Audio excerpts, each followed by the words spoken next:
Normal English. Advanced English. I'm really tired today. I am utterly exhausted today. You look nice today. You appear particularly well put together today. It's raining heavily today. There is a torrential downpour today. Let's meet at 5 p.m. Shall we convene at 5 p.m.? Thanks a lot for your help.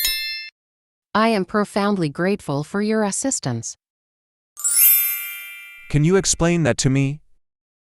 Could you kindly elucidate on that point? The room is too small. The room is rather cramped. He was late again.